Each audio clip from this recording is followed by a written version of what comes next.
இனிய காலை வணக்கங்கள். மற்றும் ஒரு காலை பொழுதில் சந்திப்பதில் மகிழ்ச்சி. இந்த நாளும் இனிய நாளாக அமைந்திருக்கட்டும். இந்த நாள் 3ஆம் திகதி 8ஆம் மாதம் 2021ஆம் ஆண்டு செவ்வாய்க்கிழமை. அந்த வகையில் பத்திரிகைகள் ஒரு பார்வை நிகழ்ச்சியில் இணைந்து கொள்வதில் மகிழ்ச்சி. நாள் தொடங்கும் நெஸ்டமோல்ட்டையும் ஞாபகப்படுத்திக் கொண்டு காலை பொழுதில் குடாநாட்டிலிருந்து வெளிவந்திருக்கக்கூடிய செய்திகளை பார்க்கலாம். பிராந்திய பத்திரிகைகள் அனைத்தும் நம்மிடையே கிடைக்கப்பெற்றிருக்கிறது. ஈழநாடு பத்திரிகையினுடைய முற்பக்க தலைப்புச் செய்திகளை பார்க்கலாம். 2024ஆம் ஆண்டு ஜனாதிபதி தேர்தலில் களமிறங்க வேண்டும் மைத்ரி, சூகா உறுப்பினர்கள் அழைப்பு என்ற ஒரு செய்தி. ஐரோப்பிய ஒன்றிய பரிந்துரைகளில் இலங்கை நலன்களை பாதுகாக்க வேண்டும், அமைச்சர் டக்ளஸ் வலியுறுத்து. யாழில் 52 பேர் உட்பட வடக்கில் 72 தொற்றாளர்கள். சிறுவர்களுக்கு தொற்று பரவும் வீதம் அதிகரிப்பு, நாளாந்தம் 15 சிறுவர்கள் அடையாளம். யாழ்ப்பாணத்தில் மேலும் ஒருவர் தொற்றால் மரணம் என்ற ஒரு செய்தி. நேற்று 2382 பேருக்கு தொற்று. கோவேக்ஸ் ஊடாக இலங்கைக்கு மேலும் ஒரு தொகுதி தடுப்பூசி. அமெரிக்க தூதுவர் தெரிவிப்பு. விசேட நிபுணர்களின் எச்சரிக்கைக்கு மத்தியிலும் திறக்கப்பட்டுள்ளது நாடு, ஐக்கிய மக்கள் சக்தி குற்றச்சாட்டு. இலங்கையில் தடுப்பூசி திட்டத்துக்கு உலக சுகாதார ஸ்தாபனம் பாராட்டு. பாடசாலைகள் விரைவாக திறக்கப்படுவது அவசியம், கல்வி அமைச்சர் அறிவுறுத்து. மேலும் 63 பேர் உயிரிழப்பு, யாழ்ப்பாணத்தில் மேலும் ஒருவர் தொற்றால் மரணம் போன்ற செய்திகளை தாங்கி ஈழநாடு பத்திரிகை இது காலை பொழுதில் வெளிவந்திருக்கிறது. குறிப்பாக கொரோனா வைரஸ் தொடர்பான செய்திகளை தவிர்த்து பார்க்கும்போது 2 செய்திகள் மாத்திரம்தான் முதலிடம் பெற்றிருக்கிறது இன்றைய ஈழநாடு பத்திரிகையில். அதில் 2024 ஜனாதிபதி தேர்தலில் களமிறங்க வேண்டும், மைத்ரி, சூகா உறுப்பினர்கள் அழைப்பு. 2024ஆம் ஆண்டு ஜனாதிபதி தேர்தலில் போட்டியிட மைத்ரிபால சிறிசேனவுக்கு அழைப்பு விடுக்கப்பட்டுள்ளது. ஸ்ரீலங்கா சுதந்திர கட்சியின் பிரதேச சபை உறுப்பினர்களால் கட்சியின் தலைவர் மைத்ரிபாலவுக்கு இவ்வாறு அழைப்பு விடுக்கப்பட்டுள்ளது. கட்சியின் காலி மாவட்ட கூட்டம் நடைபெற்ற போது பிரதேச சபை உறுப்பினர்கள் கையொப்பமிட்டு இவ்வாறு வேண்டிக் கொண்டுள்ளனர். தமது வேண்டுகோளுக்கு முன்னாள் ஜனாதிபதி மைத்ரிபால இதுவரையில் பதிலளிக்கவில்லை என்று ஸ்ரீலங்கா சுதந்திர கட்சியின் மத்திய குழு உறுப்பினர் திசர குணசிங்க தெரிவித்துள்ளார். ஐரோப்பிய ஒன்றிய பரிந்துரைகளில் இலங்கை நலன்களை பாதுகாக்க வேண்டும், அமைச்சர் டக்ளஸ் வலியுறுத்து. சர்வதேச நியமங்கள் பின்பற்றப்பட வேண்டிய அதேவேளை இலங்கை கடற்தொழிலாளர்கள் மற்றும் நாட்டின் நலன்களையும் கருத்தில் கொண்டு ஒழுங்கு விதிகளும் கடப்பாடுகளும் வரையறுக்கப்பட வேண்டும் என்று அமைச்சர் டக்ளஸ் தேவானந்தா தெரிவித்துள்ளார். சர்வதேச கடற்பரப்பில் கடற்தொழில் நடவடிக்கைகளில் ஈடுபடுகின்ற இலங்கை கடற்தொழிலாளர்கள் பின்பற்ற வேண்டிய சர்வதேச நியமங்களை மீள்திருத்தம் செய்வது தொடர்பான கலந்துரையாடலின் போதே அவர் இதனை தெரிவித்துள்ளார்.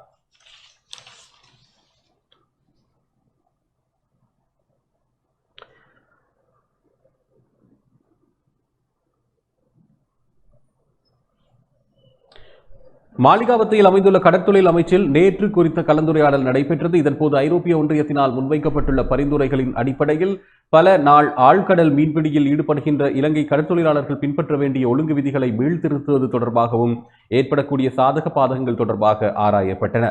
இலங்கையில் இருந்து ஏற்றுமதி செய்யப்படுகின்ற மீன்களில் சுமார் 60% அதிகமான மீன்கள் ஐரோப்பிய ஒன்றிய நாடுகளினால் கொள்வனவு செய்யப்படுகிறது. இதனிடையே இலங்கையில் இருந்து ஏற்றுமதி செய்யப்படுகின்ற ஐரோப்பிய ஒன்றிய நாடுகளினால் ஜிஎஸ்பி வரிச்சலுகை அளிக்கப்பட்டுள்ளது. இதனால் ஐரோப்பிய சந்தைகளில் இலங்கை மீன்களுக்கு சிறந்த வரவேற்பு காணப்படுகிறது.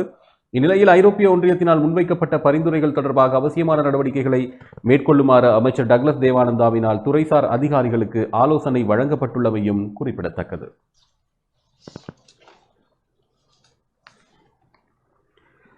விசேட நிபுணர்களின் எச்சரிக்கைக்கு மத்தியிலும் திறக்கப்பட்டுள்ளது நாடு, ஐக்கிய மக்கள் சக்தி குற்றச்சாட்டு என்ற செய்தி.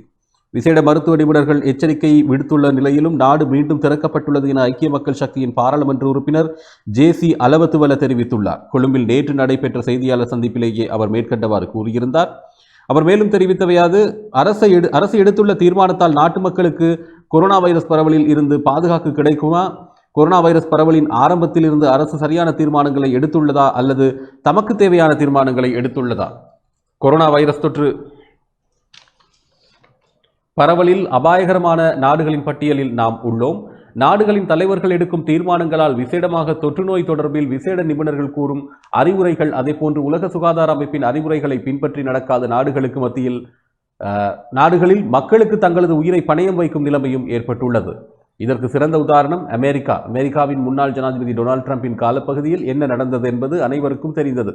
அவையின் தனிப்பட்ட தீர்மானங்கள் காரணமாக விசேட நிபுணர்களின் ஆலோசனைகளுக்கு செவிமடுக்காது, உலக சுகாதார ஸ்தாபனத்தின் அறிவுறுத்தல்களை பின்பற்றாது நாட்டில் முன்னெடுத்த நடவடிக்கைகளால் அமெரிக்க மக்களில் 5 லட்சம் பேர் தங்களது உயிரை கொரோனாவுக்கு பணயம் வைத்தனர்.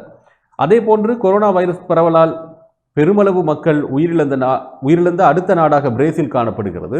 பிரேசில் நாட்டின் தலைவரும் உலக சுகாதார ஸ்தாபனம் மற்றும் வைத்திய நிபுணர்களின் அறிவுரைகளை பின்பற்றாது தான் நினைக்கும் வகையில் வேலை திட்டங்களை முன்னெடுத்தார்.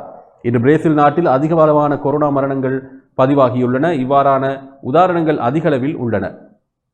இன்று இலங்கையில் ஏற்பட்டுள்ளது அதே போன்றதொரு நிலைமைதான். அரசை ஆளுபவர்கள் தாங்கள் நினைக்கும் வகையில் செயற்பட தொடங்கியுள்ளனர். விசேட மருத்துவ நிபுணர்கள் எச்சரிக்கை விடுத்துள்ள நிலையில் நாடு மீண்டும் திறக்கப்பட்டுள்ளது என்றும் தெரிவித்தார்.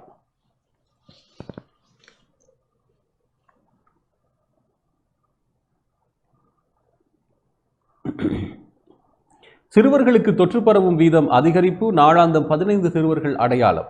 இலங்கையில் சிறுவர்களுக்கு கொரோனா தொற்று பரவும் வீதம் அதிகரித்து வருவதாக தெரிவிக்கப்பட்டுள்ளது. இலங்கையில் நாளாந்தம் கொரோனா தொற்றுடன் 15 சிறுவர்கள் அடையாளம் காணப்படுகின்றனர் என சுகாதார பிரிவு தெரிவித்துள்ளது. சிறுவர்கள் மத்தியில்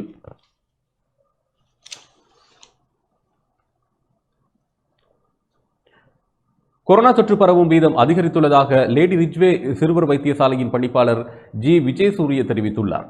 கொரோனா தொற்றுக்குள்ளாகிய 70 சிறுவர்கள் தற்போது லேடி ரிச்வே சிறுவர் வைத்தியசாலையில் சிகிச்சை பெற்று வருகின்றனர் என அவர் கூறுகிறார்.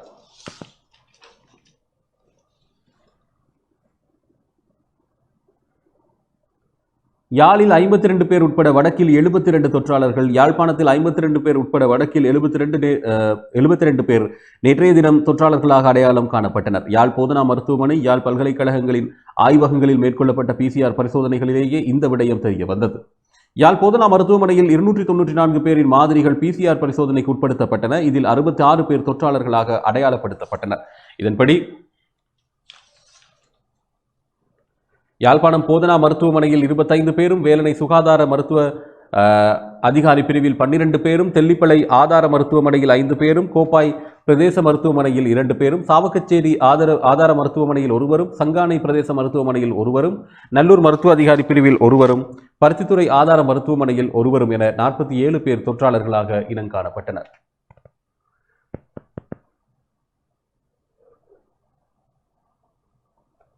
இதனிடையே கிளிநொச்சி பொது மருத்துவமனையில் 4 பேரும், பளை பிரதேச மருத்துவமனையில் 2 பேரும், மன்னார் பொது மருத்துவமனையில் 3 பேரும், செட்டிக்குளம் ஆதார மருத்துவமனையில் 4 பேருமாக 13 தொற்றாளர்கள் அடையாளம் காணப்பட்டனர். தவிர முழங்காவில் கடற்படை முகாமில் தனிமைப்படுத்தப்பட்ட 3 தொற்று உறுதிப்படுத்தப்பட்டது. யாழ் பல்கலைக்கழகத்தில் நேற்று 177 பேரின் மாதிரிகள் PCR பரிசோதனைக்கு உட்படுத்தப்பட்டன. இதில் 11 பேர் தொற்றாளர்களாக இனங்காணப்பட்டனர்.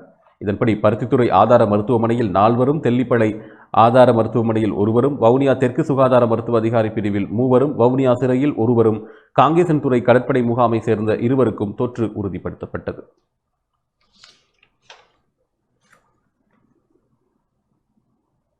அதுபோல யாழில் மேலும் 1 தொற்றால் மரணம். யாழ்ப்பாணத்தில் மேலும் 1 COVID-19 நோயினால் உயிரிழந்தார். யாழ் போதனா வைத்தியசாலையில் சிகிச்சை பெற்று வந்த சுண்டுக்குழியைச் சேர்ந்த 83 வயதுடைய ஆண் ஒருவரை இவ்வாறு உயிரிழந்துள்ளார். இதன் மூலம் யாழ்ப்பாணம் மாவட்டத்தில் COVID-19 நோயினால் உயிரிழந்தவர்களின் எண்ணிக்கை 130 உயர்வடைந்துள்ளது. அதேபோல நேற்று 2382 பேருக்கு தொற்று. நாட்டில் மேலும் 2382 கொரோனா தொற்றாளர்கள் அடையாளம் காணப்பட்டுள்ளனர் என்று சுகாதார அமைச்சின் தொற்று நோயியல் பிரிவு தெரிவித்தது. அதற்கமைய நாட்டில் இதுவரை அடையாளம் காணப்பட்ட கொரோனா தொற்றாளர்களின் மொத்த எண்ணிக்கை 3,13,731 அதிகரித்துள்ளது.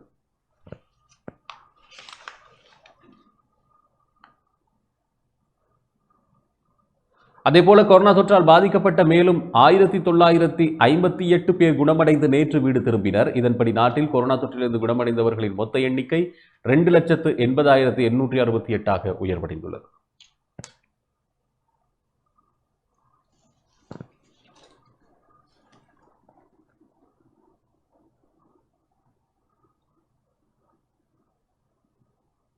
கோவக்ஸ் ஊடாக இலங்கைக்கு மேலும் 1 தொகுதி தடுப்பூசி. அமெரிக்க தூதுவர் தெரிவிப்பு.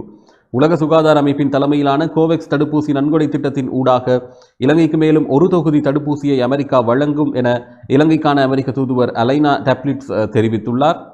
சபாநாயகர் மஹிந்த யாப்பா அபேவர்தனவை நேற்று சந்தித்த போது அவர் இதனை தெரிவித்திருந்தார். பாராளுமன்றத்தில் சபாநாயகர் அலுவலகத்தில் நடைபெற்ற சந்திப்பில் அமெரிக்க தூதரகத்தின் அரசியல் பிரிவு துணைத் தலைவர் மார்க்கஸ் கார்பெண்டர் மற்றும் பாராளுமன்ற துணை பொதுச் செயலாளர் திருமதி குஷானி ரோஹணதீர ஆகியோரும் பங்கேற்றனர். ராஜதந்திர மற்றும் பொருளாதார விடயங்கள் உட்பட இலங்கைக்கும் அமெரிக்காவுக்கும் இடையில் பரஸ்பர நலன் சார்ந்த பல விடயங்கள் குறித்து இச்சந்திப்பில் விவாதிக்கப்பட்டது. அத்துடன் இலங்கையில் எரிசக்தி துறையின் எதிர்காலத்தின் அமெரிக்காவின் முதலீடுகள் குறித்தும் பேசப்பட்டது. தேர்தல் சட்டங்கள் மற்றும் தேர்தல் முறைமை தொடர்பாக பொருத்தமான சீர்திருத்தங்களை அடையாளம் காண்பதற்கும் தேவையான திருத்தங்களை பரிந்துரைப்பதற்குமான பாராளுமன்ற விசேட குழுவை நியமிப்பதற்கான நடவடிக்கை உள்ளிட்டவை குறித்து மகிழ்ச்சி அடைவதாக அலைனா டெப்லைட்ஸ் தெரிவித்திருந்தார். ஒட்டுமொத்த உலகமும் எதிர்கொள்ளும் கோவிட் தொற்று நோய் நெருக்கடிக்கு மத்தியில் இலங்கையின் அபிவிருத்தி மற்றும் ஜனநாயகத்தை பாதுகாப்பதற்கு அமெரிக்கா தொடர்ந்தும் ஆதரவளிப்பதாகவும் அமெரிக்க தூதுவர் சபாநாயகருக்கு தெரிவித்தார்.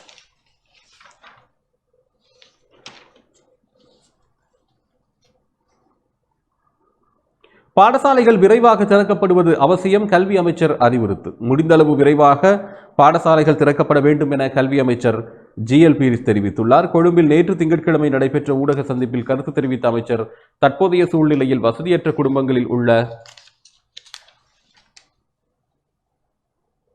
மாணவர்கள் கல்வி வாய்ப்புகளை இழந்துள்ளனர் எனவும் கூறியிருந்தார். இந்நாட்டின் தொலைதூர பகுதிகளில், குறிப்பாக இணைய அணுகல் இல்லாத பகுதிகளில் வாழும் மாணவர்களுக்கு இது பெரும் பிரச்சனை ஏற்படுத்துகிறது என்றும் அமைச்சர் மேலும் தெரிவித்திருந்தார்.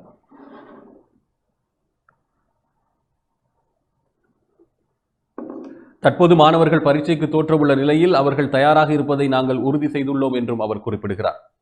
இந்த சூழ்நிலையில் சுகாதார கட்டுப்பாடுகளுக்கு உட்பட்டு விரைவில் பாடசாலைகளை திறப்பதே முதன்மை குறிக்கோள் என்றும் அமைச்சர் GL பீரிஸ் கூறினார். நேற்று முதல் அனைத்து அரச ஊழியர்களும் வழக்கம் போல தங்கள் கடமைகளை செய்ய வேண்டும் என்றும் அரசாங்கம் அறிவித்துள்ளது. எனவே இந்த சூழலில் ஆசிரியர்கள் மற்றும் கல்விசாரா ஊழியர்கள் பாடசாலைகளுக்கு சென்று திறப்பதற்கு தேவையான முன்னாயத்தங்களை மேற்கொள்ளுமாறும் அவர் கூறியுள்ளார்.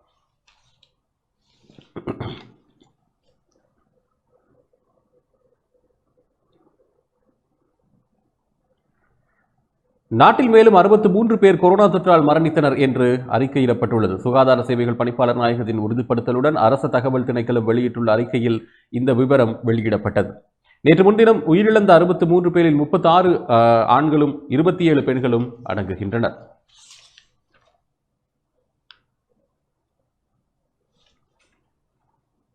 இதற்கமைய நாட்டில் இதுவரை பதிவாகியுள்ள கொரோனா மரணங்களின் மொத்த எண்ணிக்கை 4571 பதிவாகிறது.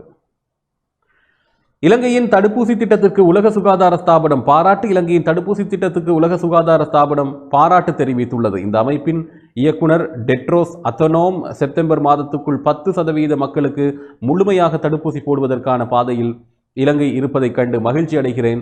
அவர்களின் முயற்சிகளுக்கு நன்றி. மேலும் பொது சுகாதாரம் மற்றும் வைரஸை கட்டுப்படுத்துவதற்கான சமூக நடவடிக்கைகள் குறித்து தொடர்ந்தும் விழிப்புடன் இருங்கள் என்று தனது ட்விட்டர் பதிவில் தெரிவித்துள்ளார்.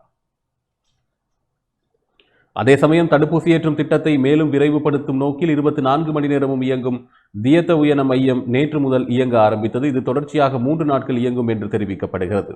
இதனிடையே நேற்று முன்தினம் ஞாயிற்றுக்கிழமை 70,000 பேர் அஸ்ட்ரசெனகா தடுப்பூசியின் 2வது டோஸை பெற்றனர்.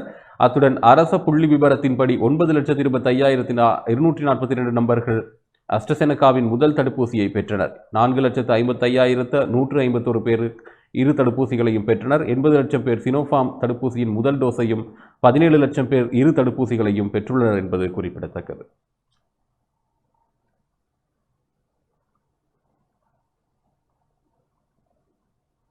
இவைதான் ஈழநாடு பத்திரிகை இந்த காலை பொழுதில் வெளியிட்டிருக்கக்கூடிய செய்திகள். தொடர்ச்சியான செய்திகளை பார்க்கலாம். அதற்குள் ஒரு விளம்பர இடைவேளை.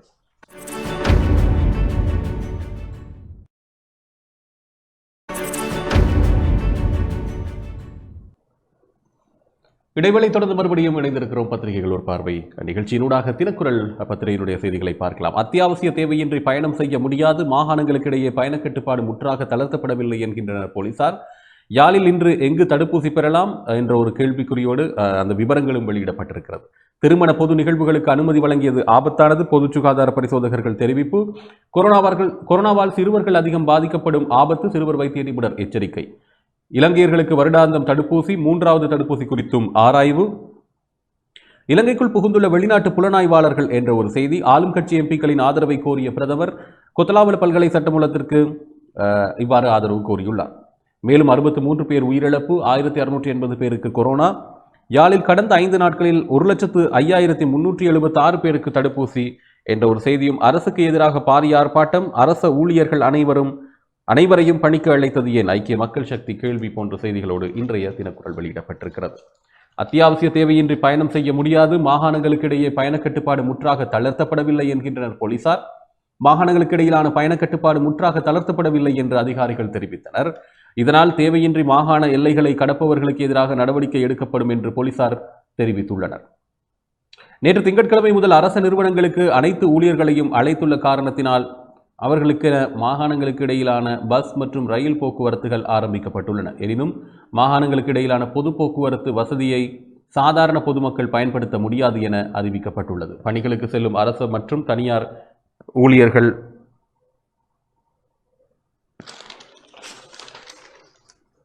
அத்தியாவசிய தேவைகளுக்காக செல்பவர்களை தவிர்த்து மற்றவர்கள் பொது போக்குவரத்தில் அனுமதிக்கப்பட மாட்டார்கள் என்று தெரிவிக்கப்படுகிறது. ஒவ்வொரு மாகாண எல்லைகளிலும் போலீஸ் காவலரன்கள் தொடர்ந்தும் இயங்கும் என்பதுடன் அங்கு பயணிகள் சோதனையிடப்படும் போது தொழிலுக்கு அல்லது அத்தியாவசிய சேவைக்காக செல்வது தொடர்பான ஆவணங்கள் இல்லாவிட்டால் அவர்களை போலீசார் கைது செய்யலாம் என்றும் தெரிவிக்கப்படுகிறது. நாட்டில் கோவிட் தொற்று அச்சுறுத்தல் தொடர்வதால் மாகாணங்களுக்கு இடையிலான பயண கட்டுப்பாட்டை முழுமையாக தளர்த்தாதிருக்க அதிகாரிகள் நடவடிக்கை எடுத்துள்ளனர்.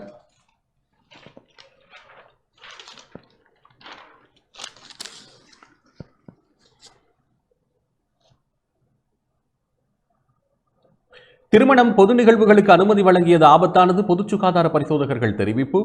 நாட்டில் மீண்டும் கோவிட் தொற்று பரவல் தீவிரமடையும் நிலையில் திருமண நிகழ்வுகள் உள்ளிட்ட பொது நிகழ்வுகளுக்கு அனுமதி வழங்கியிருப்பது ஆபத்தானது என்று பொது சுகாதார பரிசோதகர்கள் தெரிவித்தனர். இதனால் இவ்வாறான நிகழ்வுகளுக்கு அனுமதி வழங்குவது தொடர்பில் ஆராயப்பட வேண்டும் என்று அந்த சங்கத்தின் தலைவர் உப்புல் ரோஹன கோவிட் தடுப்பு செயலணியை கேட்டுள்ளார்.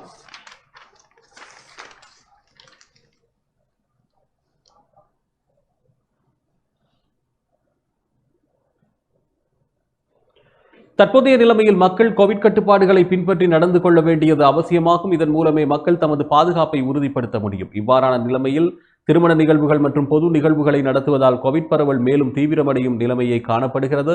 இந்த நிலைமை தொடர்ந்தால் இந்தியா போன்ற நிலை இலங்கைக்கு எதிர்நோக்க வேண்டி வரலாம். இதனால் அதற்கான நிகழ்வுகளை நிறுத்துவது தொடர்பாக தீர்மானங்களை எடுக்க வேண்டும் என்று கோவிட் தடுப்பு செயலணியை வலியுறுத்தியதாக அவர் குறிப்பிடுகிறார்.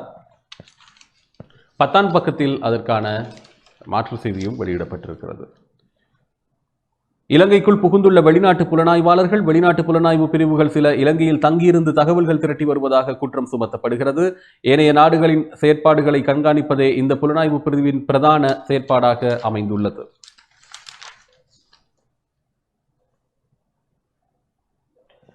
ஒரு ஆங்கில நாளிதழ் இதனை வெளியிட்டுள்ளது. சில வெளிநாட்டு சக்திகள் இலங்கையுடன் பேணும் தொடர்பு, அவற்றின் இராணுவ செயற்பாடுகள், உள்நாட்டில் மேற்கொள்ளப்பட்டு வரும் நடவடிக்கைகள் என்பன குறித்து கண்காணிக்கப்படுவதாக தெரிவிக்கப்படுகிறது. இந்து சமுத்திரத்தில் இலங்கையின் கேந்திர முக்கியத்துவம் வாய்ந்த நிலையின் அடிப்படையில் பிராந்திய வலயத்தினை சேர்ந்த நாடுகளும் ஏனைய நாடுகளும் இவ்வாறான கரிசனையை வெளியிட்டு வருகிறது.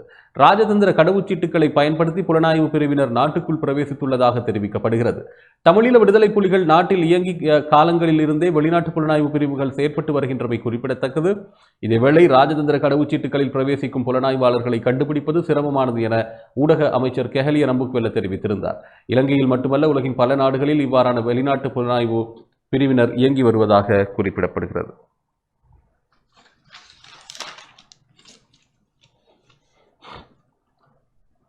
ஆளுங்கட்சி எம்பிக்களின் ஆதரவை கோரிய பிரதமர் கொத்தலாவல பல்கலைக்கழக சட்டமூலத்திற்கு ஆளுங்கட்சி பாராளுமன்ற குழு கூட்டம் நேற்று திங்கட்கிழமை பிரதமர் மஹிந்த ராஜபக்ஷ தலைமையில் நடைபெற்றது.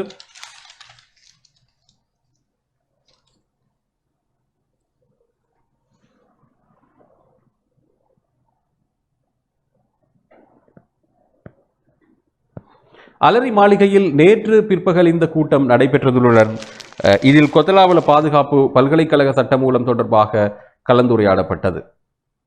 கொத்தலாவல பாதுகாப்பு பல்கலைக்கழக சட்டமூலம் மீதான விவாதத்தை நடத்த எதிர்வரும் வெள்ளிக்கிழமை பாராளுமன்றத்தில் அந்த சட்டமூலத்தை நிறைவேற்றுவதற்கு அரசாங்கம் எதிர்பார்த்துள்ளது. இந்நிலையில் இதற்கு எதிர்க்கட்சி உள்ளிட்ட பல்வேறு தரப்பினரும் எதிர்ப்புகளை வெளியிட்டு வரும் நிலையில் ஆளும் கட்சிக்குள்ளும் பங்காளி கட்சிகள் சில அந்த சட்டமூலத்திற்கு எதிரான நிலைப்பாட்டை கொண்டுள்ளன.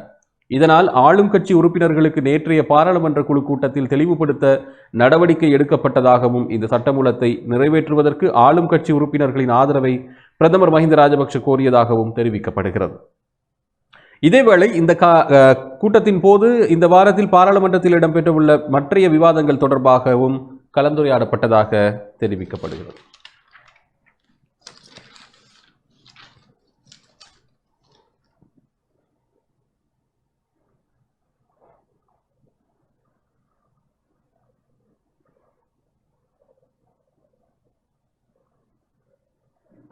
அரசுக்கு எதிராக பாரிய ஆர்ப்பாட்டம். எக்ஸ்பிரஸ் பேர்ல் கப்பல் அனர்த்தத்தால் மீனவர்களுக்கு ஏற்பட்ட நஷ்டம், எரிபொருள் மற்றும் பொருட்களின் விலை ஏற்றத்தினால் மக்களுக்கு ஏற்பட்டுள்ள பாதிப்பு, கல்வியில் ஏற்பட்டுள்ள பாதிப்பு தொடர்பாக அரசுக்கு எதிராக பாரிய ஆர்ப்பாட்டம் ஒன்று முன்னெடுக்கப்பட்டுள்ளது.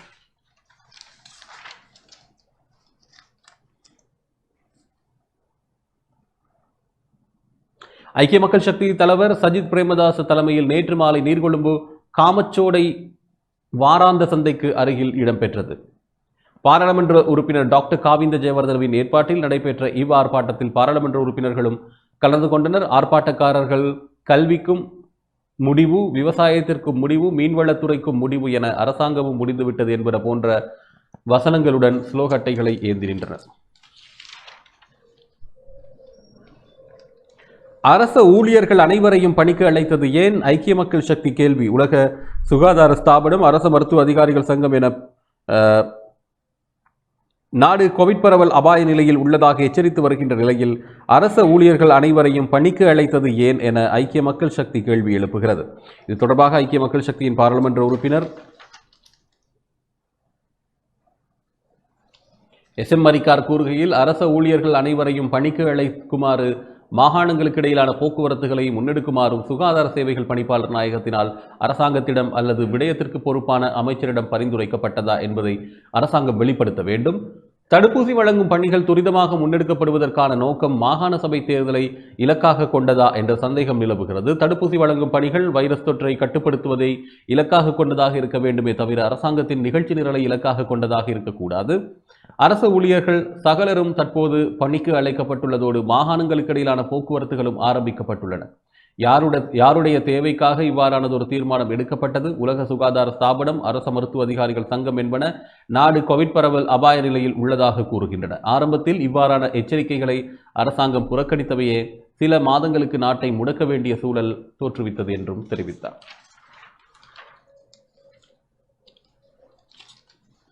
யாழில் இன்று எங்கு தடுப்பூசி பெறலாம்? யாழ்ப்பாணத்தில் 3ஆம் கட்ட தடுப்பூசி திட்டத்தின் 6ஆம் நாளான இன்று செவ்வாய்க்கிழமை தடுப்பூசி போடப்பட உள்ள சுகாதார வைத்திய அதிகாரி பிரிவு, கிராம சேவகர்கள் பிரிவு மற்றும் தடுப்பூசி மையங்கள் குறித்த அறிவிப்புகள் வெளியிடப்பட்டுள்ளன.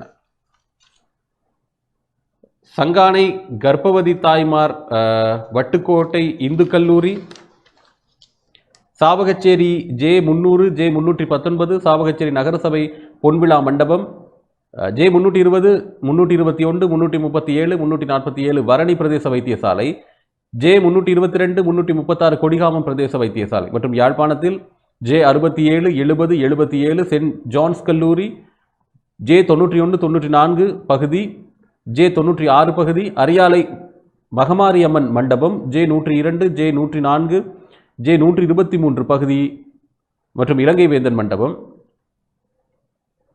காரைநகரில் J40, 48 மற்றும் தனியார் போக்குவரத்து பேருந்து பணியாளர்கள் சுகாதார வைத்திய அதிகாரி பணிமனை காரைநகர் பகுதியில், கரவெட்டி அனைத்து முன்களப் பணியாளர்கள் சுகாதார வைத்திய அதிகாரி பணிமனை கரவெட்டி, ஊர்காவற்துறை அனைத்து கிராம சேவகர் பிரிவு முன்களப் பணியாளர்கள் சுகாதார வைத்திய அதிகாரி பணிமனை ஊர்காவற்துறை, J38, 39 அனலைத்தீவு பிரதேச வைத்தியசாலை, J55, 58 நாரந்தரை மருத்துவ நிலையம், கோப்பாயில் 257, 260, 268, 270 பிரதேச வைத்தியசாலை, J263, J264, 266, 27 277 ஆரம்ப சுகாதார பராமரிப்பு மையம், உரும்புராய் J274, 275, 280 அச்சுவேலி பிரதேச வைத்தியசாலை, மருதங்கேணியில் J429 மருதங்கேணி பாடசாலை, நல்லூர் கர்ப்பவதி தாய்வார் நல்லூர் பிரதேச வைத்திய அதிகாரி பணிமனை, பருத்தித்துறை J386, 392 வல்வை மகளிர் கல்லூரி, சண்டிலிப்பாயில் இளவாலை பொது சுகாதார வைத்திய அதிகாரி பிரிவினர், சென்ட் தோமஸ் பாடசாலை மாதகள், பண்டத்தரிப்பு பொது சுகாதார வைத்திய அதிகாரி பிரிவினர், சில்லாலை ரோமன் கத்தோலிக்க தமிழ்கலவன் பாடசாலை, தெல்லிப்பளை J215 அளவெட்டி அருணோதயா கல்லூரி காலை 8 மணி முதல், J216 அளவெட்டி அருணோதயா கல்லூரி முற்பகல் 10 மணி முதல், J217 அளவெட்டி அருணோதயா கல்லூரி மதியம் 12 மணி முதல், உடுவிலில் J184 உடுவில் மகளிர் கல்லூரி, J190 இருவில் இந்து கல்லூரி, J194 தாவடி இந்து தமிழ் கலவன் பாடசாலை, J197 சுகாதார வைத்திய அதிகாரி பணிமனை உடுவில், J204, J205 ஏழாலை முத்தமிழ் மன்றம், J209 புன்னாலை கட்டுவன் சித்தி விநாயகர் பாடசாலை வேலனை, J15, 16, 19, 21 வேலனை சரஸ்வதி வித்யாலயம் ஆகிய இடங்களில் இன்றைய தினம் தடுப்பூசிகளை பெற்றுக்கொள்ள முடியும். அதுபோல இலங்கையர்கள் அனைவருக்கும் வருடாந்தம் தடுப்பூசி, 3வது தடுப்பூசி குறித்தும் ஆராய்வு. இலங்கையர்களுக்கு 3வது கொரோனா தடுப்பூசி செலுத்துவது தொடர்பில் அவதானம் செலுத்தப்படுவதாகவும், எனினும் வருடாந்தம் தடுப்பூசி செலுத்துவது தொடர்பில் இன்னும் தீர்மானிக்கப்படவில்லை எனவும் தெரிவிக்கப்படுகிறது. இலங்கையர்களுக்கு முழுமையாக தடுப்பூசி போடப்பட்ட பிறகும் 3வது தடுப்பூசி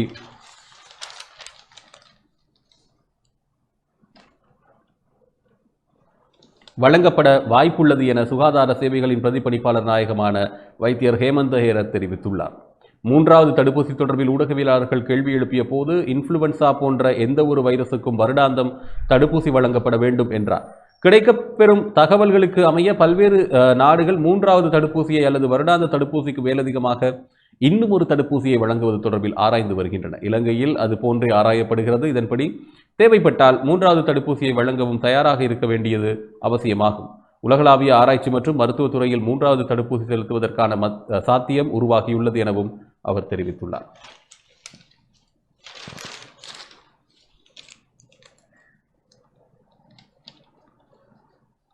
யாழ்ப்பாணத்தில் கடந்த 5 நாட்களில் 1,05,376 பேருக்கு தடுப்பூசி. யாழ்ப்பாணத்தில் 3ஆம் கட்ட தடுப்பூசி திட்டத்தின் கீழ் தடுப்பூசி பெற்றுக் கொண்டவர்களின் எண்ணிக்கை 1 லட்சத்தை கடந்துள்ளது. நேற்று திங்கட்கிழமை 22,034 பேர் தடுப்பூசி பெற்றுக் கொண்ட நிலையில் மாவட்டத்தில் 3ஆம் கட்ட தடுப்பூசி திட்டத்தின் கீழ் இதுவரை 1,05,376 பேர் தடுப்பூசி பெற்றுக் கொண்டுள்ளனர்.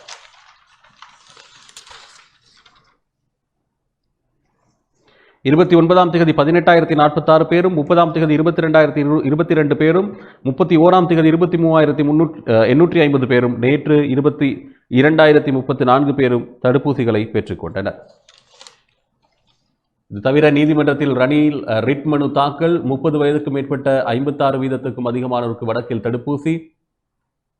யாழ் இந்திய துணை தூதராக ராகேஷ் நட்ராஜ் பதவியேற்பு. இலங்கையின் தடுப்பூசி திட்டம் உலக சுகாதார அமைப்பு பாராட்டு. ரிஷாட் பதியுதீனின் வீட்டில் மற்றொரு பெண் துஷ்பிரயோகம்.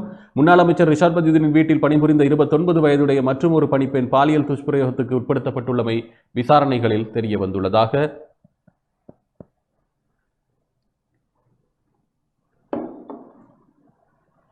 போலீஸ் ஊடக பேச்சாளர் சிரேஷ்ட பிரதி போலீஸ் மா அதிபர் அஜித் ரோஹன தெரிவித்தார். கொழும்பில் எதிர்ப்பு ஆர்ப்பாட்டத்திற்கு தடை உத்தரவு பிறப்பிக்க நீதிமன்றம் மறுப்பு போன்ற செய்திகளையும் தாங்கி வந்திருக்கிறது இன்றைய யாழ் தினக்குரல் பத்திரிகை. நிறைய செய்திகளையும் பார்க்கலாம். உதயன் பத்திரிகை நம்மிடையே இருக்கிறது. உதயன் பத்திரிகை மற்றும் வலம்புரி பத்திரிகையினுடைய தலைப்புச் செய்திகள்: ஆர்ப்பாட்டங்களில் ஈடுபடுகின்ற உரிமையை பறிக்க வேண்டாம், போராட்ட தடை கோரிக்கையை நிராகரித்து கொழும்பு பிரதான நீதிமன்றம் போலீசாருக்கு கட்டளை. பயங்கரவாத தடுப்பு பிரிவினரால் கரைச்சி பிரதேச சபை தவிசாளருக்கு விசாரணைக்கு அழைப்பு. கடல் வழியாக வந்த இளைஞனுக்கு கொரோனா தொற்று. வாளால் கேக் வெட்டி கொண்டாடிய 13 பேருக்கு மறியல். படுக்கையில் வாழ்வெட்டு, முரசு மூட்டையில் சம்பவம் போன்ற செய்திகள் உதயன் பத்திரிகையில். வலம்புரி பத்திரிகையில் எதிர்வரும் வாரங்களில் நாளொன்றில் 80 வரை கோவிட் மரணம் உயரும். ரஜரட்ட பல்கலைக்கழகத்தின் சமூக மருத்துவ பிரிவின் பேராசிரியர் வைத்தியர் சுனித் அகம்பொடி. அனாவசிய ஒன்றுகூடல்களுக்கு கட்டுப்பாடு தளர்வுகளை பயன்படுத்த வேண்டாம், சுகாதார தரப்பு அறிவுறுத்து. வைத்திய நிபுணர்களின் எச்சரிக்கையை மீறி நாடு மீண்டும் முழுமையாக திறக்கப்பட்டுள்ளது, எதிர்க்கட்சியினர் குற்றச்சாட்டு. கொரோனாவால் யாழில் ஒருவர் உயிரிழப்பு. அரச ஊழியர்களை பணிக்கு அழைத்ததை மீள்பரிசீலிக்குக பொது சுகாதார பரிசோதகர்கள். மற்றும் பாடசாலைகளை திறக்க எதிர்பார்ப்பு, கல்வி அமைச்சர் GL பீரிஸ். புகைப்பட கலைஞர் மல்லாவியில் சடலமாக மீட்பு போன்ற செய்திகள் வெளிவந்திருக்கிறது இன்றைய வலம்புரி பத்திரிகை. ஆர்ப்பாட்டங்களில் ஈடுபடுகின்ற உரிமையை பறிக்க வேண்டாம், போராட்ட தடை கோரிக்கையை நிராகரித்து கொழும்பு பிரதான நீதிமன்றம் போலீசாருக்கு கட்டளை. நாட்டு மக்களின் கருத்து சுதந்திரம் மற்றும் ஆர்ப்பாட்டங்களில் ஈடுபடும் உரிமையை கொரோனா தொற்று நிலைமையை சாதகமாக பயன்படுத்தி பறிக்காதீர்கள். அவ்வாறு பறிக்க மேற்கொள்ளப்படும் முயற்சிகள் ஊடாக நாடும் அரசும் அசௌகரியங்களையே எதிர்கொள்ளும் என்று கொழும்பு பிரதம நீதவான் நீதிமன்றம் சுட்டிக்காட்டியுள்ளது.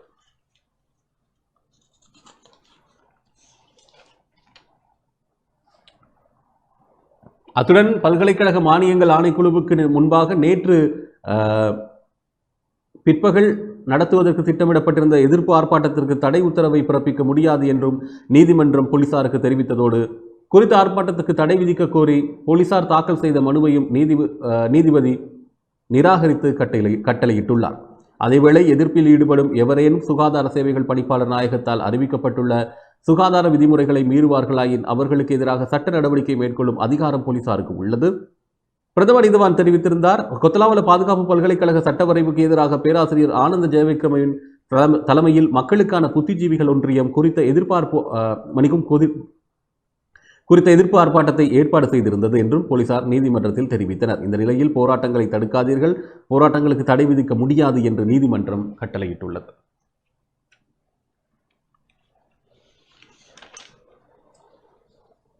பயங்கரவாத தடுப்பு பிரிவினரால் கரைச்சி பிரதேச சபையினுடைய தவிசாளர் விசாரணைக்கு அழைப்பு. கிளிநொச்சி கரைச்சி பிரதேச சபையின் தவிசாளர் அருணாசலம்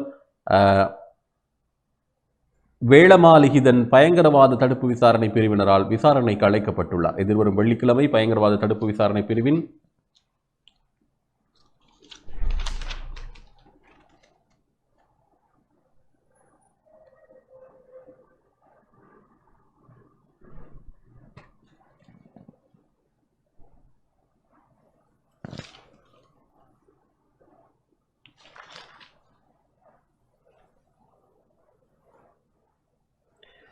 கிளிநொச்சி அலுவலகத்துக்கு சமூகம் அளிக்குமாறு குறிப்பிடப்பட்டு அவருக்கு கடிதம் அனுப்பப்பட்டுள்ளது. ஏற்கனவே கிளிநொச்சி நகரில் அமைந்துள்ள திருவள்ளுவர் சிலையில் உள்ள வரைபடத்தில் ஈழம் என்ற சொல் பொறிக்கப்பட்டிருந்ததை குறித்து தவிசாளரை பயங்கரவாத விசாரணை பிரிவின் தலைமை அலுவலகமான கொழும்பு 4ஆம் மாடிக்கு அழைத்து விசாரணை மேற்கொண்டிருந்தனர். பின்னர் வீதிகளுக்கு பெயரிட்டமை, பொது நிகழ்வுகளில் விளக்கு ஏற்றியமை, பொது நிகழ்வுகளில் கலந்து கொண்டமை,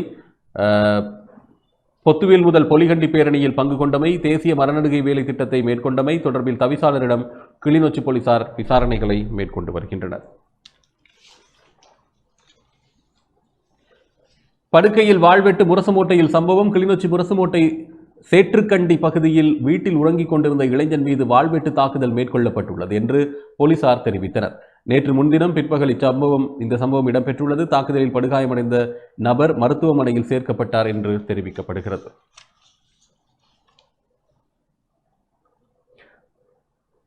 அத்துடன் மோட்டார் சைக்கிள் ஒன்றும் எரியூட்டப்பட்டுள்ளது. இவை தொடர்பில் கிளிநொச்சி போலீசார் விசாரணைகளை மேற்கொண்டு வருகின்றனர்.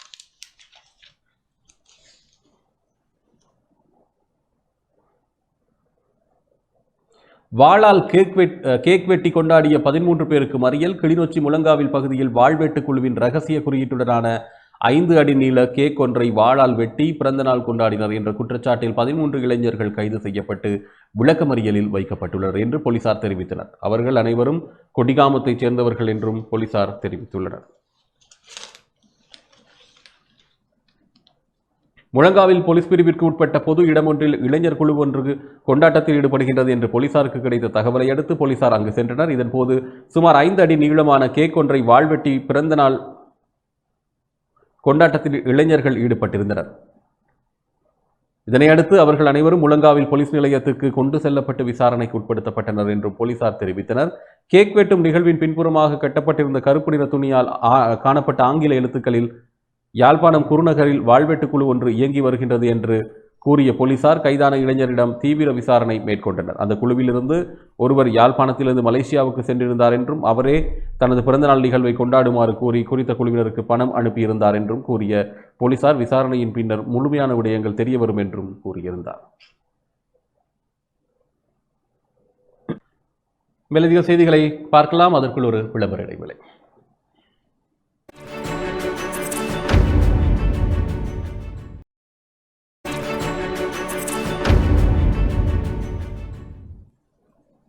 இடைவெளி தொடர்ந்து மறுபடியும் இணைந்திருக்கின்றோம். இன்றைய பத்திரிகைகள் ஒரு பார்வை நிகழ்ச்சியில் குறிப்பாக இன்றைய தினம் 3ஆம் பக்கத்தில் பல தலைப்புச் செய்திகளை வெளியிட்டிருக்கிறது உதயன் பத்திரிகை.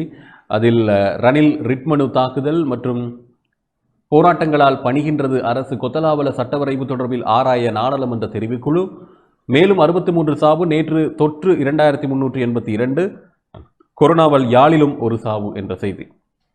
இலங்கைக்கு கடத்தவிருந்த கஞ்சாவுடன் எண்மர் கைது, நிபுணர்களின் எச்சரிக்கையை புறந்தள்ளி மக்களை சாகடிக்கவா நாட்டை திறந்துள்ளீர்கள், அரசிடம் எதிரணி கேள்விக்கணை, கொரோனா ஒழிப்புக்கு தொடர்ந்து ஒத்துழைப்போம், சபாநாயகரிடம் அமெரிக்க தூதுவர் உறுதி, தூக்கு தண்டனையை நடைமுறைப்படுத்தவும் சூகா மீண்டும் கோரிக்கை, மரத்தால் வீழ்ந்த குடும்பஸ்தர் சாவு, தவறான முடிவெடுத்து குடும்பத் தலைவர் சாவு போன்ற செய்திகளுடன் வெளிவந்திருக்கிறது இன்றைய உதயன் பத்திரிகை. குறிப்பாக கடல் வழியாக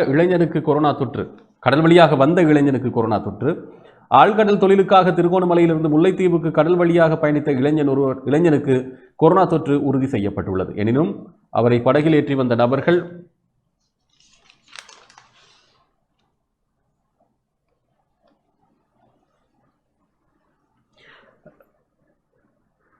கரையில் இறக்கிவிட்டு சென்றுள்ளனர் என்று தெரிவிக்கப்படுகிறது. குறித்த இளைஞன் ஆழ்கடல் படகில் பயணித்த வேளை உடல் சுகவீனமற்றதோடு படகில் தொடர்ச்சியாக வாந்தியும் எடுத்துள்ளார். அதனால் படகில் கூடவே பயணித்த ஏனைய நால்வரும் சுகவீனமுற்ற இளைஞனை முல்லைத்தீவு மணல் குடியிருப்பு கடற்கரையில் இறக்கிவிட்டு சென்றுள்ளனர். இறக்கிவிடப்பட்ட இளைஞன் மருத்துவமனைக்கு சென்றபோது மேற்கொள்ளப்பட்ட ஆன்டிஜன் பரிசோதனையில் கொரோனா தொற்று உறுதிப்படுத்தப்பட்டுள்ளது. அதனையடுத்து அவர் முறிகண்டியில் உள்ள கொரோனா இடைநிலை சிகிச்சை நிலையத்தில் சேர்க்கப்பட்டுள்ளார் என்று தெரிவிக்கப்படுகிறது. ரணில் ரிட் மனு அரசியல் பழிவாங்கல் தொடர்பில் ஆராயும் ஜனாதிபதி ஆணைக்குழுவில் தனக்கு எதிராக செய்யப்பட்ட பரிந்துரைகளை ரத்து செய்யுமாறு கோரி ஐக்கிய தேசிய கட்சியின் தலைவரும் நாடாளுமன்ற உறுப்பினருமான ரணில் விக்ரமசிங்க மேன்முறையீட்டு நீதிமன்றத்தில் இவ்வாறு ரிட் மனு ஒன்றை தாக்கல் செய்துள்ளார். மனுவில் ஆணைக்குழுவின் தலைவரும் ஓய்வு பெற்ற உயர்நீதிமன்ற நீதியரசருமான உபாலி அபேரத்ன, ஆணைக்குழுவின் உறுப்பினர்களான சந்திரசிறி ஜெயதிலக மற்றும் சந்திரா பெர்னாண்டோ, ஆணைக்குழுவின் செயலாளர் மற்றும் ஜனாதிபதியின் செயலாளர் ஆகியோர் பிரதிவாதிகளாக குறிப்பிடப்படுகின்றனர். ஆணைக்குழுவின் அறிக்கையின் பக்கங்கள் 1721 தனக்கு எதிராக செய்யப்பட்ட பரிந்துரைகள் மற்றும் கண்டுபிடிப்புகளை நடைமுறைப்படுத்துவதை இடைநிறுத்தி இடைக்கால உத்தரவு பிறப்பிக்க வேண்டும் என்றும் ரணில் மனுவில் கோரியுள்ளார். கடந்த வருடம் செப்டம்பர் 4 அன்று தான் சாட்சியாளராகவே ஆணைக்குழுவுக்கு அழைக்கப்பட்டேன், பிரதிவாதியாக அல்ல என்றும் மனுவில் சுட்டிக்காட்டப்படுகிறது. ரணில் தனக்கு எதிரான பரிந்துரைகளை நீக்க வேண்டும் என்று குறிப்பிட்டுள்ளார். மேலும் ஆணைக்குழுவுக்கு அழைக்கப்பட்ட போது எந்த ஒரு குற்றப்பத்திரிகையோ அல்லது புகாரோ பெறவில்லை என்றும் ரணில் தனது மனுவில் இவ்வாறு சுட்டிக்காட்டியுள்ளார்.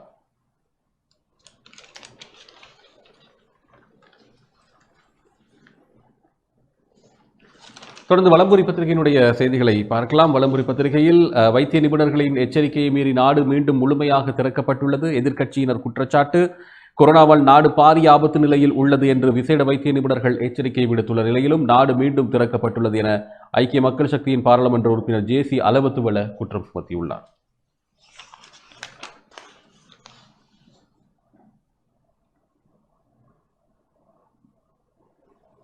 கொழும்பில் நேற்று நடைபெற்ற செய்தியாளர் சந்திப்பிலேயே அவர் மேற்கண்டவாறு கூறினார். அரசு எடுத்துள்ள தீர்மானத்தால் நாட்டு மக்களுக்கு கொரோனா வைரஸ் பரவலில் இருந்து பாதுகாப்பு கிடைக்குமா?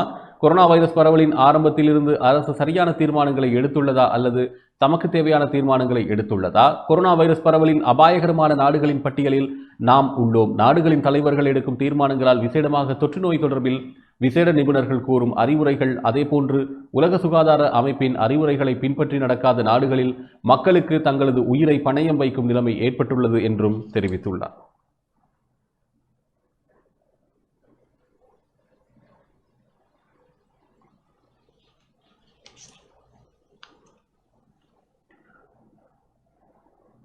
அரச ஊழியர்களை பணிக்கு அழைத்ததை மீள்பரிசீலிக்குக பொது சுகாதார பரிசோதகர்கள். அரச ஊழியர்கள் கடமைக்கு மீள அழைக்கும் தீர்மானம் மீள்பரிசீலனைக்கு உட்படுத்த வேண்டியது என பொது சுகாதார பரிசோதகர்கள் சங்கம் தெரிவித்துள்ளது.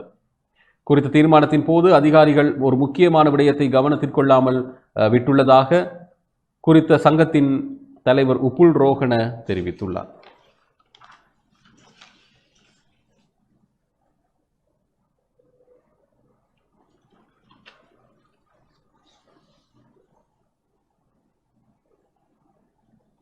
எதிர்வரும் வாரங்களில் நாளொன்றில் 80 வரை கோவிட் மரணம் உயரும். ரஜரட்ட பல்கலைக்கழகத்தின் சமூக மருத்துவ பிரிவின் பேராசிரியர் வைத்தியர் சுனத் அகம்பொடி தெரிவித்தார் என்ற செய்தி. நாட்டில் தற்போது வைத்தியசாலைகளில் உயிரிழப்போரை காட்டிலும் அதிகமானோர் கோவிட்-19 தொற்றினால் உயிரிழக்கும் நிலை ஏற்பட்டுள்ளதாக எச்சரிக்கப்பட்டுள்ளது. ரஜரட்ட பல்கலைக்கழகத்தின்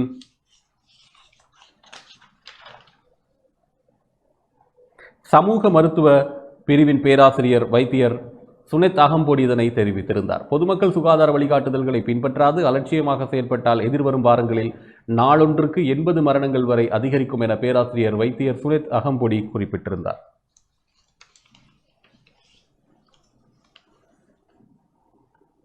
அனாவசிய ஒன்று கூடல்களுக்கு கட்டுப்பாடு தளர்வுகளை பயன்படுத்த வேண்டாம், சுகாதார தரப்பு அறிவுறுத்து. நாட்டில் கோவிட் தொற்றுக்கு உள்ளானோர் எண்ணிக்கை நாளாந்தம் அதிகரித்து வருகிறது. தடுப்பூசி வழங்கும் பணிகள் துரிதமாக முன்னெடுக்கப்பட்டு வருகின்ற நிலையில்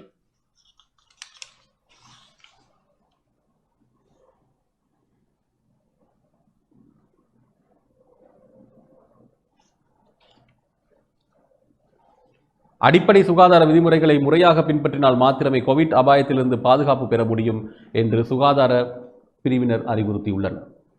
அத்தோடு அத்தியாவசிய தேவைகளை கருத்தில் கொண்டு தளர்த்தப்பட்டுள்ள கட்டுப்பாடுகளை அனாவசிய ஒன்றுகூடல்களுக்காக பயன்படுத்த வேண்டாம் என்று அறிவிக்கப்பட்டுள்ளது. போக்குவரத்து கட்டுப்பாடுகள் தளர்வின் பின்னர் தொற்றாளர்களின் எண்ணிக்கை அதிகரிப்பதற்கான வாய்ப்புகளை அதிகம் உள்ளது.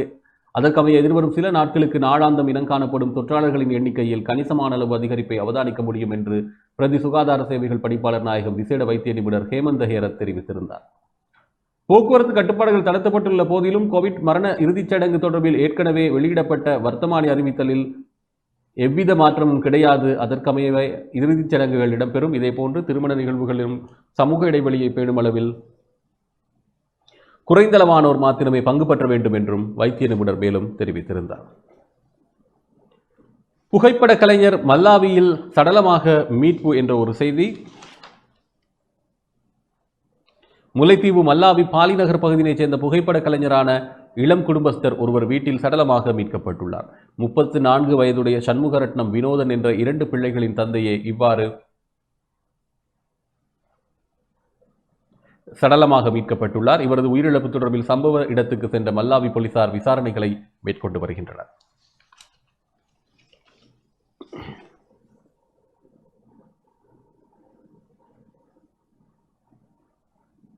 பாடசாலைகளை திறக்க எதிர்பார்ப்பு கல்வி அமைச்சர் GL பீரிஸ் தெரிவித்தார். ஆசிரியர்கள் மற்றும் பாடசாலை வெளிக்கள ஊழியர்கள் 83% கோவிட் 1ஆம் கட்ட தடுப்பூசி வழங்கப்பட்டுள்ளன. 2ஆம் கட்ட தடுப்பூசி இம்மாதம் இறுதி வாரத்தில் வழங்கப்படும். இதன் பின்னர் பாடசாலைகளை கட்டம் கட்டமாக திறக்க எதிர்பார்த்துள்ளோம். ஆகவே அதிபர் மற்றும் ஆசிரியர்கள் பாடசாலை வெளிக்கள சேவையாளர்கள் பாடசாலைகளை திறப்பதற்கான முன்னாயத்த நடவடிக்கைகளை மேற்கொள்ள வேண்டும் என கல்வி அமைச்சர் பேராசிரியர் GL பீரிஸ் இதன்போது தெரிவித்திருந்தார். பொதுஜன பெரமுனவின் காரியாலயத்தில் நேற்று இடம்பெற்ற ஊடகவியலாளர் சந்திப்பில் கலந்து கொண்டு கருத்துரைக்கையிலேயே அவர் மேலும் தெரிவித்திருந்தார். பாடசாலைகள் மீள திறக்க அரசாங்கம் அதிக கவனம் செலுத்தியுள்ளது. ஆசிரியர்களுக்கு பாடசாலை வெளிக்கள சேவையாளர்களுக்கும் COVID-19 தடுப்பூசி செலுத்தும் பணிகள் தற்போது வெற்றிகரமான முறையில் முன்னெடுக்கப்படுகிறது. இதுவரையில் கிடைக்கப்பெற்ற தரவுகளுக்கு அமைய COVID-19 தடுப்பூசி செலுத்தும் பணிகள் மேல் மாகாணத்தில் 98%, ஊவா மாகாணத்தில் 95%, மத்திய மாகாணத்தில் 84%, வடமேல் மாகாணத்தில் 84%, வடமத்திய மாகாணத்தில் 83%, அத்துடன் தென் மாகாணத்தில் 82%, கிழக்கு மாகாணத்தில் 74%, சப்ரகமுவா மாகாணத்தில் 52% நிறைவு பெற்றுள்ளன. இதன் அடிப்படையில் ஆசிரியர்கள் மற்றும் பாடசாலைகளினுடைய வெளிக்கள சேவையாளர்களில் 83%மானவர்களுக்கு COVID-19 முதற்கட்ட தடுப்பூசி வழங்கப்பட்டுள்ளன. இம்மாதத்தின் இறுதி வாரத்தில் ஆசிரியர்கள் மற்றும் பாடசாலை வெளிக்கள சேவையாளர்களுக்கு COVID-19 2ஆம் கட்ட தடுப்பூசி வழங்க எதிர்பார்க்கப்பட்டுள்ளது என்றும் அவர் மேலும் தெரிவித்தார். காலைக்கதிர் பத்திரிகையினுடைய செய்திகளை பார்க்கலாம். தடுப்பூசியை பெறுவதில் வடக்கு மக்கள் மிக ஆர்வம், இராணுவ தளபதி வரவேற்பு.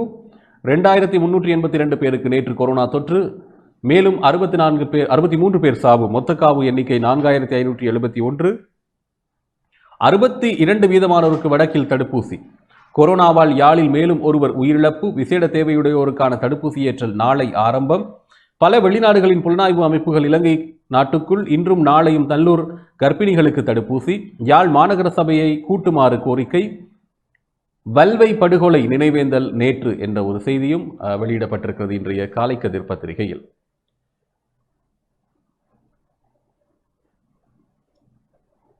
யாழ் மாநகர சபையை கூட்டுமாறு கோரிக்கை. யாழ்ப்பாண மாநகர சபை எல்லைப் பகுதிக்குள் உரிய அனுமதி ஏதும் பெறப்படாமல் வீதிகளுக்கு குறுக்கே விளம்பர பதாகைகள் அமைக்க மாநகர முதல்வர் தம்பாட்டில் இடமளித்துள்ளார் என கூறப்படும் விவகாரம் தொடர்பில் ஆராய மாநகர சபையை கூட்டுமாறு கோரிக்கை விடுக்கப்பட்டுள்ளது.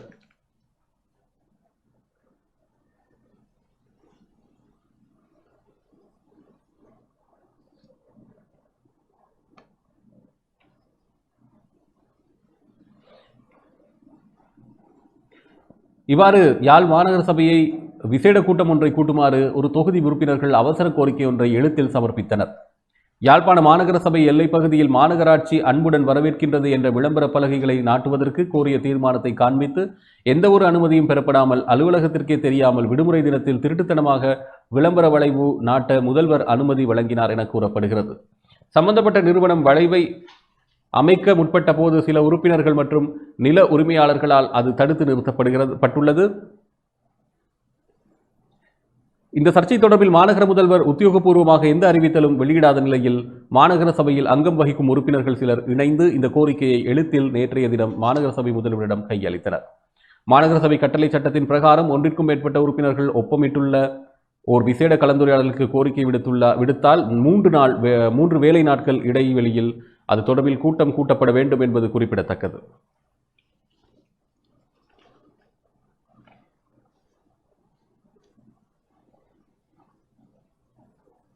வல்வை படுகொலை நினைவேந்தல் நேற்று யாழ்ப்பாணம் வல்வை படுகொலையின் 32ஆம் ஆண்டு நினைவேந்தல் நிகழ்வு நேற்று வல்வெட்டித்துறையில் நடைபெற்றது. முன்னாள் நாடாளுமன்ற உறுப்பினர் MK சிவாஜிலிங்கம் அவருடைய அலுவலகத்தில் நேற்று நினைவேந்தல் நிகழ்வு நடைபெற்றது. இதன்போது வல்வெட்டித்துறை பகுதியில் 1989ஆம் ஆண்டு இந்திய இராணுவத்தினரால் சுட்டுப்படுகொலை செய்யப்பட்ட 63 பொதுமக்களும் நினைவு கூறப்பட்டனர்.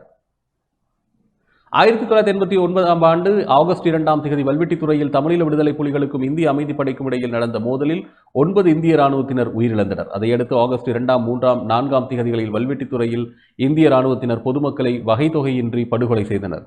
குறித்த திகதிகளில் 63 பொதுமக்கள் படுகொலை செய்யப்பட்டனர். 100க்கும் மேற்பட்ட மக்கள் படுகாயங்களுக்குள்ளானார்கள். அப்பகுதி மக்களின் 123 வீடுகள் முற்றாக எரித்து சாம்பலாக்கப்பட்டன. 45 கடைகள் முற்றாக சூறையாடப்பட்டன. 175 மீன்பிடி வள்ளங்கள் முற்றாக எரித்தளிக்கப்பட்டன. அன்றைய நாட்களில் இந்திய இராணுவத்தினரின் படுகொலைகளால் முழு வல்வெட்டித்துறையும் சுடுகாடாகியது என்பதும் குறிப்பிடத்தக்கது.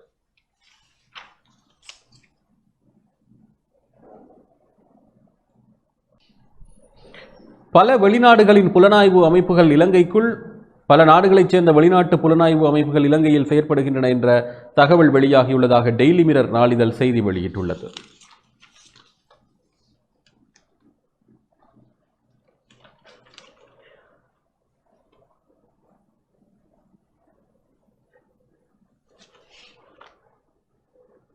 இலங்கையில் ஈடுபாடுள்ள நாடுகள் தொடர்பான தகவல்களை பெறவும் எதிர்பிரசார நடவடிக்கைகள் தொடர்பாக கண்காணிக்கவும் அந்த அமைப்புகள் செயற்படுகின்றன என அந்த செய்தியில் தெரிவிக்கப்பட்டுள்ளது. இலங்கைக்குள் சில நாடுகளின் செயல்பாடுகள் அவை உள்நாட்டில் ஏற்படுத்திக் கொள்ளும் தொடர்புகள் மற்றும் அவற்றின் இராணுவ இருப்பு ஆகியவற்றை கூர்ந்து கவனிப்பது இந்த புலனாய்வு அமைப்புகளின் முக்கிய நோக்கம் என்றும் தெரிவிக்கப்படுகிறது.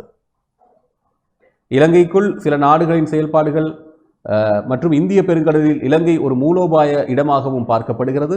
பிராந்திய ஸ்திரத்தன்மைக்கு அச்சுறுத்தலாக சில நாடுகளால் இலங்கை பயன்படுத்தப்படலாம் என்ற அச்சம் சர்வதேச மற்றும் பிராந்திய வல்லரசுகளுக்கு இடையிலே ஏற்பட்டுள்ளது. வெளிநாட்டு உளவுத்துறை அதிகாரிகள் ராஜதந்திர கடவுச்சீட்டை பயன்படுத்தி இலங்கைக்குள் நுழைந்துள்ளனர் என நம்பப்படுகிறது. விடுதலை புலிகளுடனான போர் உச்சத்தில் இருந்தபோது வெளிநாட்டு உளவுத்துறை அதிகாரிகள் இலங்கையில் செயல்பட்டனர் என நம்பப்படுகிறது. போரின் போது அரச உயர்மட்ட கூட்டங்களை அவர்கள் பதிவு செய்யலாம் என்ற அச்சமும் ஏற்பட்டதாகவும் இந்த நேரத்தில் இருக்கும் தொழில்நுட்பத்தை பயன்படுத்தி மூடிய சந்திப்புகளை பதிவு செய்யும் நடவடிக்கைகள் பாதுகாப்பு தரப்புகளால் தடுக்கப்பட்டன எனவும் தகவல்கள் வெளியாகியுள்ளன. ஊடக அமைச்சரும் அமைச்சரவை இணை செய்தியாளருமான கெஹலிய ரம்புக்வெல் இது தொடர்பில் டெய்லி மிரருக்கு கருத்து தெரிவித்த போது வெளிநாட்டு புலனாய்வு அதிகாரிகளை குறிப்பாக ராஜதந்திர கடவுச்சீட்டை பயன்படுத்தி நாட்டில் இருக்கும் போது அவர்களை கண்டறிவது கடினம் என்றும் தெரிவித்தார்.